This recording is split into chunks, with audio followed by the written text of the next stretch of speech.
दिवाली आने से पहले ही हर घर में मिठाइयाँ बननी शुरू हो जाती है। हेलो एवरीवन, मैं किमी राठौर। आज की बेस्ट रेसिपी में आपका स्वागत है। दिवाली की आप सभी को ढेर सारी शुभकामनाएं। आज की रेसिपी में हम आपके लिए लेके आए हैं रवा से स्वादिष्ट गुजिया और बची हुई स्टफिंग से पेड़े बनाने की रेसिपी। आज की रेसिपी में हम आपको बताएंगे बहुत कम सामान में आसान तरीके से गेहूँ, आटा और रवा से स्वादिष्ट गुजिया कैसे बनाएं और बची हुई स्टफिंग से स्वादिष्ट पेड़ा कैसे बनाएं। फ्रेंड्स, आप लोग हमारी रेसिपी को एक बार ज़रूर ट्राई कीजिएगा और हमारे तरीके से रवा से पेड़ा और गुजिया बनाकर टेस्ट करिएगा। ये आप लोगों को भी बहुत पसंद आएंगे और हमें कमेंट करके ज़रूर बताइएगा आप लोगों को हमारी रेसिपी कैसे लगी। रवा गुजिया और रवा पेड़े बनाने के लिए हमने 500 ग्राम वाला तलाटी का रवा पैकेट लिया है। आप लोगों के पास जो भी रवा अवेलेबल हो, आप उस रवे से गुजिया और पेड़े बना सकते हो। पैकेट से सारा रवा बाउल में ट्रांसफ़र कर देंगे। सबसे पहले हम गुजिया बनाएंगे। गुजिया बनाने के लिए और हमने सामान ऐड किया है 100 ग्राम बादाम, 100 ग्राम काजू, 100 ग्राम पिस्ता, 100 ग्राम नारियल का बुरादा, 1/4 चम्मच पिसी हुई इलायची। गुजिया बनाने के लिए और हमने ऐड किया है आधा बाउल पिसी हुई चीनी। हमने 500 ग्राम रवा लिया है, उसी हिसाब से हमने 300 ग्राम पिसी हुई चीनी ली है। आप लोग रवा गुजिया बनाने के लिए अपने हिसाब से भी सामान ऐड कर सकते हो। इस तरह से हमने गुजिया बनाने की सामग्री तैयार कर ली है। ज़रूरत पड़ने पर बाकी सामान बाद में ऐड करेंगे। सबसे पहले हम काजू, बादाम और पिस्ता को हल्का रोस्ट कर लेंगे। गैस पर कढ़ाई रख देंगे। कढ़ाई में आधा बड़ा चम्मच देसी घी डाल देंगे। गैस की आंच मीडियम रखेंगे और कढ़ाई में काजू, बादाम और पिस्ता डाल देंगे। मीडियम आंच पर ड्राई फ्रूट्स को लगातार चलाते हुए हल्का रोस्ट कर लेंगे। हमें मीडियम आंच पर ड्राई फ्रूट को रोस्ट करते हुए 2 से 3 मिनट हो गए हैं। ड्राई फ्रूट्स हल्के फ्राई हो गए हैं। हमें इन्हें इतना ही फ्राई करना है। अब हम इन्हें कढ़ाई से प्लेट में ट्रांसफ़र कर लेंगे। गैस को बंद कर देंगे। ड्राई फ्रूट को हल्का रोस्ट करके रवा गुजिया में ऐड करने से रवा गुजिया का टेस्ट बहुत अच्छा आएगा। गैस को फिर से ऑन कर देंगे और कढ़ाई में 2 बड़ा चम्मच घी फिर से डाल देंगे। गैस की आंच मीडियम कर देंगे। घी हल्का गर्म हो गया है। अब हम इसमें रवा डाल देंगे। रवा को घी में अच्छे से मिला देंगे। जब तक रवा अच्छे से भून नहीं जाता और इसका कलर हल्का गोल्डन ब्राउन रंग का नहीं हो जाता, तब तक हम रवा को लगातार चलाते हुए भून लेंगे। हमें रवा को भूनते हुए 7 से 8 मिनट हो गए हैं। रवा अच्छे से सीख गया है और इसका कलर भी हल्का चेंज हो गया है। अब हम इसमें नारियल का बुरादा ऐड कर देंगे। 1 बड़ा चम्मच देसी घी फिर से डाल देंगे। नारियल बूरा और घी को अच्छे से मिला देंगे ताकि घी में नारियल बूरा भी अच्छे से रवा के साथ सीख जाए। नारियल बूरा ऐड करने के बाद हमें रवा को भूनते हुए 2 से 3 मिनट हो गए हैं। रवा अच्छे से सीख गया है। अब हम गैस को बंद कर देंगे। गैस बंद करने के बाद हम रवा को 1 मिनट तक फिर से लगातार चलाते हुए भून लेंगे। कढ़ाई गर्म है, यदि हम इसे ऐसे ही छोड़ देंगे तो रवा तले में चिपक जाएगा और जल जाएगा और गुजिया का टेस्ट अच्छा नहीं आएगा। रवा को ठंडा होने के लिए कढ़ाई में छोड़ देंगे। रवा ठंडा हो रहा है, तब तक हम ड्राई फ्रूट को दरदरा कूट लेंगे। सारे ड्राई फ्रूट को खड़बट्टे में डाल देंगे और दरदरा कूट लेंगे। इस तरह से हमने ड्राई फ्रूट को कूट लिया है। अब हम इसे बाउल में ट्रांसफ़र कर देंगे। ड्राई फ्रूट को आप लोग रोस्ट करने के बाद चाकू से भी कट कर सकते हो और मिक्सी में भी दरदरा पीस सकते हो। हमने गैस बंद करने के बाद रवा को ठंडा होने के लिए रखा था, उसे 5 मिनट हो गए हैं।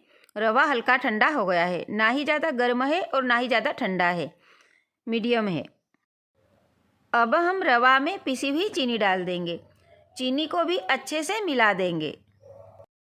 गुजिया बनाने के लिए चीनी आप लोग अपने हिसाब से भी थोड़ी बहुत कम ज़्यादा ऐड कर सकते हो। हमने रवा में चीनी को अच्छे से मिला दिया है। अब हम इसमें कुटे हुए ड्राई फ्रूट डाल देंगे। हरी इलायची डाल देंगे। इनको भी अच्छे से रवा में मिला देंगे। हमारी रवा गुजिया बनाने की स्टफिंग तैयार हो गई है। अब हम इसे बाउल में ट्रांसफ़र कर लेंगे।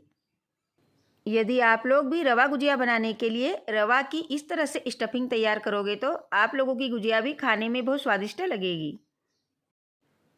हमने गुजिया बनाने की स्टफिंग को कढ़ाई से बाउल में ट्रांसफ़र कर लिया है। अब गुजिया बनाने के लिए आटा तैयार करेंगे। गुजिया बनाने के लिए हमने 1 बाउल गेहूं का आटा लिया है। यदि तौल के देखेंगे तो ये 200 ग्राम के लगभग होगा। 1 चम्मच ऑयल डाल देंगे। थोड़ा नमक डाल देंगे। आटे को अच्छे से मिला लेंगे। हमने आटे में थोड़ा ऑयल ऐड करके आटे को अच्छे से मैश कर लिया है। अब हम इसमें थोड़ा थोड़ा पानी ऐड करके गुजिया बनाने का आटा गूँथेंगे। गुजिया बनाने का आटा ना ही हमें ज़्यादा कड़क लगाना है और ना ही ज़्यादा नरम, मीडियम लगाना है। आप लोग गुजिया बनाने के लिए गेहूं के आटे की जगह मैदा भी ले सकते हो। मैदा के आटे से बनी गुजिया भी खाने में बहुत स्वादिष्ट लगती है।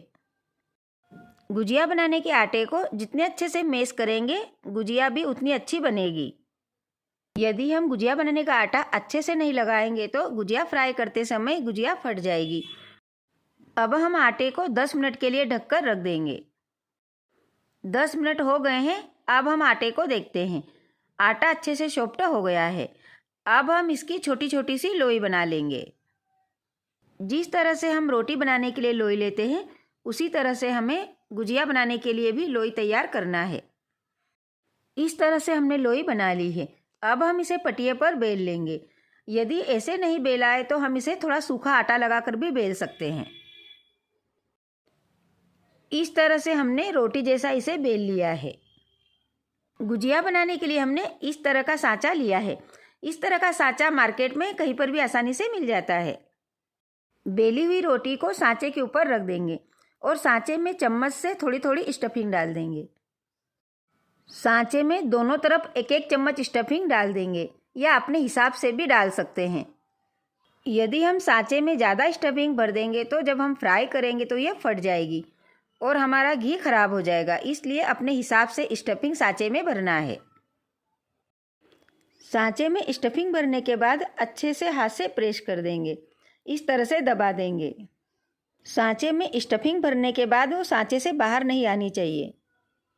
रोटी के चारों तरफ थोड़ा थोड़ा पानी लगा देंगे ताकि जब हम गुजिया को फ्राई करें तो फ्राई करने के बाद फटे नहीं। स्टफिंग के चारों तरफ पानी लगाने के बाद हम सांचे को बंद कर देंगे इस तरह से और हल्के हाथ से दबा देंगे। यदि आप लोग भी इस तरीके से गुजिया बनाएंगे तो आप लोगों की गुजिया भी फ्राई करते वक्त कभी नहीं फटेगी और खाने में भी स्वादिष्ट लगेगी और आप लोगों का घी या ऑयल वेस्ट नहीं होगा। अब हम सांचे को हल्के हाथ से खोल लेंगे और इस तरह से गुजिया को निकाल लेंगे। गुजिया को हल्के हाथ से दोनों तरफ से इस तरह से दबा देंगे ताकि गुजिया अच्छे से शेप में आ जाए। इस तरह से हमने गुजिया बना ली है। ऐसे ही हम सारी गुजिया बनाएंगे। गुजिया बनाने के बाद एक प्लेट में रखते जाएंगे। इस तरह से हमने सारी गुजिया बना ली है। अब हम इन्हें फ्राई करेंगे। फ्राई करने के लिए गैस ऑन कर देंगे और गैस पर कढ़ाई रख देंगे। कढ़ाई में गुजिया फ्राई करने के हिसाब से घी या ऑयल डाल देंगे। हम गुजिया फ्राई करने के लिए देसी घी ले रहे हैं। आप लोग घी की बजाय ऑयल भी यूज़ कर सकते हो। गैस की आंच मीडियम रहने देंगे और घी को गर्म होने देंगे। हमें मीडियम आंच पर घी को गर्म करते हुए 2 से 3 मिनट हो गए हैं। घी गर्म हो गया है। हम घी को चेक कर सकते हैं थोड़ी लोई डालकर कि घी गर्म हुआ है या नहीं। लोई तैरकर ऊपर आ गई है मतलब घी अच्छे से हो गया है। आटे की लोई को बाहर निकाल लेंगे। अब हम घी में गुजिया डाल देंगे। कढ़ाई में 2 से 3 गुजिया ऐड कर देंगे। यदि हम इसमें ज़्यादा गुजिया ऐड करेंगे तो ये अच्छे से फ्राई नहीं हो पाएगी। गैस की आंच मीडियम रहने देंगे और गुजिया को गोल्डन ब्राउन रंग का होने तक लगातार चलाते हुए फ्राई करेंगे। गुजिया अच्छे से फ्राई नहीं हो जाती तब तक हमें इसे लगातार चलाते हुए फ्राई करना है, वरना एक तरफ जल जाएगी और एक तरफ यह कच्ची रह जाएगी। हमें मीडियम आंच पर गुजिया को फ्राई करते हुए 6 से 7 मिनट हो गए हैं। गुजिया अच्छे से फ्राई हो गई है और इनका कलर भी चेंज हो गया है। अब हम इन्हें प्लेट में ट्रांसफ़र कर लेंगे। इसी तरह से हम बची हुई गुजिया को भी फ्राई कर लेंगे। गुजिया फ्राई होने तक हमें गैस की आंच मीडियम ही रखनी है।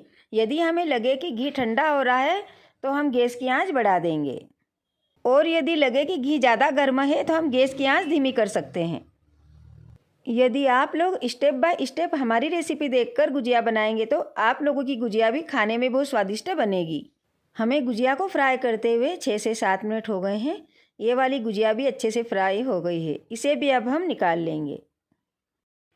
हल्के गोल्डन ब्राउन रंग की होने तक हमें गुजिया को फ्राई करना है, वरना गुजिया कच्ची रह जाएगी और खाने में भी टेस्ट नहीं आएगा। हमने कढ़ाई से फ्राई होने के बाद सारी गुजिया को प्लेट में ट्रांसफ़र कर लिया है। अब हम गैस को बंद कर देंगे। गुजिया फ्राई करने के बाद कढ़ाई में जो बचा हुआ घी है उसका यूज़ हम नेक्स्ट टाइम जब भी कुछ फ्राई करना हो उसमें यूज़ कर सकते हैं। इस तरह से सारी गुजिया बना ली है। गुजिया बनाने के बाद हमने रवा की थोड़ी स्टफिंग बचा ली है। इससे हम पेड़े बनाएंगे। पेड़े बनाने के लिए हम सारी स्टफिंग को मिक्सी के जार में ऐड कर देंगे और इसे बारीक पीस लेंगे। हमने पेड़े बनाने के लिए अलग से इसमें कुछ ऐड नहीं किया है। जो गुजिया बनाने के लिए हमने सांजा तैयार किया था उसी से हम पेड़ा बनाएंगे। हाथ में थोड़ी लोई लेकर दोनों हाथों से इस तरह से गोल कर लेंगे और बीच में हल्के हाथ से इस तरह से दबा देंगे। इस तरह से पेड़ा बन गया है। ऐसे ही हम सारे पेड़े बनाएंगे। सारे पेड़े बनाकर प्लेट में इकट्ठा कर लेंगे। इसी तरह से दूसरा पेड़ा भी बनाएंगे। उसी तरह से हमने दूसरा पेड़ा भी बना लिया है। अब हम इसे भी प्लेट में रख देंगे। गुजिया बनाने की स्टफिंग से जो हमने रवा के पेड़े बनाए हैं इन्हें देखकर कोई नहीं बोलेगा कि ये रवा से बने हैं। बिल्कुल मार्केट जैसे मावा के पेड़े जैसे लग रहे हैं। अब हम इन्हें थोड़े पिस्ता कतरन से गार्निश कर देंगे। फ्रेंड्स, आप लोग भी इस दिवाली हमारे तरीके से रवा से गुजिया और पेड़े बनाकर टेस्ट करिएगा। ये आप लोगों को भी बहुत पसंद आएंगे। और यदि आप लोगों को हमारी गुजिया और पेड़े बनाने की रेसिपी अच्छी लगी हो तो आप लोग हमारे चैनल को लाइक, शेयर और सब्सक्राइब ज़रूर कीजिएगा और हमें कमेंट करके ज़रूर बताइएगा कि आप लोगों को हमारी रेसिपी कैसे लगी। रवा से बने हुए पेड़े बहुत सॉफ्ट और स्वादिष्ट बने हैं। इस तरह से रवा से टेस्टी गुजिया और पेड़े बनकर तैयार है। इस तरह से रवा की मिठाई और गुजिया बहुत कम सामान में आसान तरीके से बन जाती है और ये खाने में भी बहुत स्वादिष्ट लगती है। हम आपको एक गुजिया तोड़ के दिखाते हैं। आप लोग इस तरह से रवा से मिठाई बनाकर कंटेनर में भरकर फ्रिज में स्टोर करके रख सकते हो और इनका यूज़ खाने में 1 से 2 मंथ तक कर सकते हो। ये ख़राब नहीं होगी। Happy Diwali friends. कल फिर मिलेंगे एक नई रेसिपी के साथ। धन्यवाद।